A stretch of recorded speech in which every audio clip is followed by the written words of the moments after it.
Hi, Ten. So this is the video that I promised to create to go through the solutions of exercise 801 and 802. Now, question 2 of 801 was already covered on another video, so you need to look at that for the solution of that. But we'll be starting with question 3 in this video. Okay, so let's read the question. The amount of interest earned for a year on an investment account varies directly with the size of the deposit. Okay, so we can immediately write down that relationship given that these two vary directly, right? So we can write I is equal to some constant times D. Now in part A, we're given a specific condition about these two relationships, right? So if Katerina earns $16 of interest on an investment of that much, okay, we are told to find out the exact variation equation for I using that. So the interest is I, and the deposit or the investment is 425. So we can substitute that into the equation.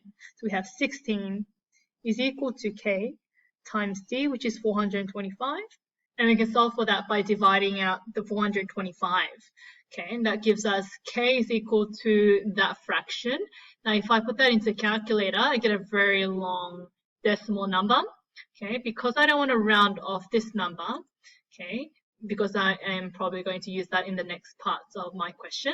Okay, I'm going to write this in the fractional form. So I'm going to write this as a fraction, 16 over 425. Okay, and so my I is equal to K, which is 16 over 425 of D. All right, so that is my answer to the first question. Let's have a look at the next question, question B. How much will she earn on an investment of 900? So 900 is the deposit or the investment. Okay, so let's call that D. Okay, we're trying to find out what the interest is, how much she will earn. All right, so we write down our equation. I is equal to 16 over 425 D that we found earlier. And then we just substitute the D. Okay, so that's 16 over 425 times 900. Okay, and you just calculate that on your calculator. So that times 900. And that gives us that number. Okay, so that's 33.8823, etc. We can round it off to the nearest cent. So it's $33.88. Okay, so let's have a look at question C next. Question C is, if Katerina's uncle doubles the size of her investment in B, how much will she earn in interest then? Okay, so Katerina's uncle doubles the size of her investment. So her investment goes from 900 to 900 times 2, which is 1800. All right, and that will be the new D value that you substitute into your equation. So you have I is equal to 16 over 425. We use the same equation times 1800. Okay, and that should give us a different value. So 16 over 425 times 1800. That gives us this number. So we can write it to a few more decimal places than it's written down there, and then round off to nearest cent because it's money. Okay, so it's $67.76 for that question. So this is a very standard direct proportion question. Okay, where we first found the relationship equation between the two variables, and then we use that equation to find specific values for I by substituting exact values of D. Now, as you would see from all of these questions, you'll see that it follows the same general pattern, where you first write down the general direct proportion equation, and then you write down the specific equation given the specific values in your question, and then you use that equation to solve some problems. Let's have a look at question 4.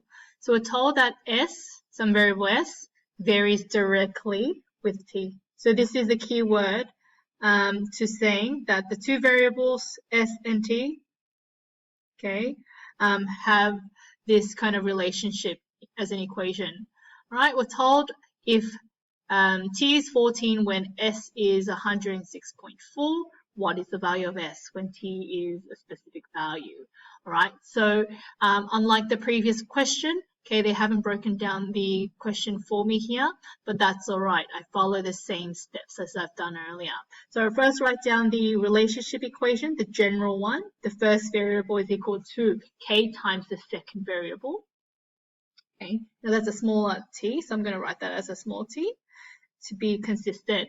All right, and then I use the second sentence, which gives me the specific values of these two variables, okay, to find out what my k is. So t is 14 when s is 106.4, so I substitute that in. Okay, and then solve for k, which gives me 7.6. All right, so my specific equation is s is equal to 7.6 of t. Now our final question, our actual question is, what is the value of x when t is 0.3? All right, so what I need to do is substitute that into my equation here. Okay, so we have s is equal to 7.6 times t. In this case, it's 0.3. So we'll be putting that into the equation and multiplying that out. Okay, so that would give us 2.28.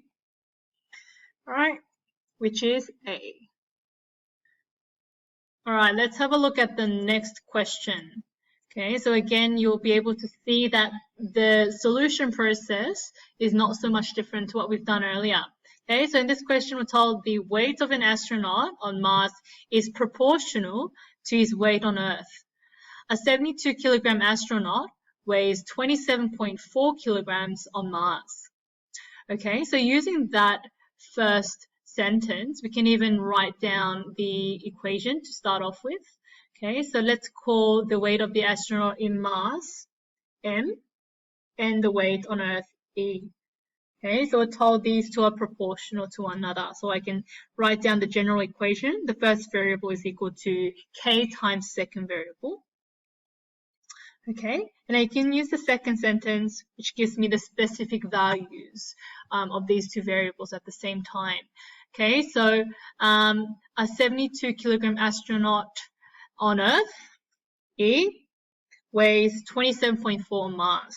Okay, so I'm going to call that M and substitute that into my general equation. So 72, okay, goes where E is, and M where I see, so 27.4 for M, and I solve for K by dividing out the 72, right? And that would give me, so 27.4 over 72. Okay, and that is a very long decimal number, so I'm going to leave it as a fraction. So 137 over 360 is the value of my K. And so the specific equation would be m is equal to that fraction times e. Okay, let's get into the actual questions of question 10. So part A, we want to find out how much a 60 kilogram astronaut weighs on Mars. I'm going to round it to one decimal place. So 60 kilograms, okay, is how much the astronaut weighs on Earth. So that's E, and we're trying to find out what m is. All right, so all we need to do is we use that relationship that we found earlier, okay, to find out E. So 137 over 360 times 60. Okay, and that should give us the weight on Mars, which is this number, 22.83333. Okay, so that rounded to one decimal place would be 22.8. And the units are the same, so that'll be kilograms. Now write down how much I rounded this off to, 1 dp. All right, what is the next question? The next question is, if an astronaut weighs 32 kilograms on Mars, calculate his weight on Earth. So if m is 32, what is e is the question. I'm going to round again to one decimal place. Okay, so let's substitute that into my equation. So we have 32 is equal to my K times E. Okay, so in this case, we are given an equation where we have to solve for E. And we know how to do that, right? So if we have a number times E, to get rid of that number, so we have E as the subject of the equation, we just divide out that number. So it'll be 137 over 360 divided out on this side, we do the same on the other side. Okay, because these two will then cancel to give me E on its own on one side of the equation. And on this side, all I'm doing is I'm dividing out 32 by that fraction. Okay, so that would give me 137 over 360, okay, which is 84.087, etc. And we round it off to 1 decimal place as required. So 84.1 kilograms to 1 dp would be the weight of the astronaut on Earth. Okay, and all we did was substitute in the values into our equation that we found earlier.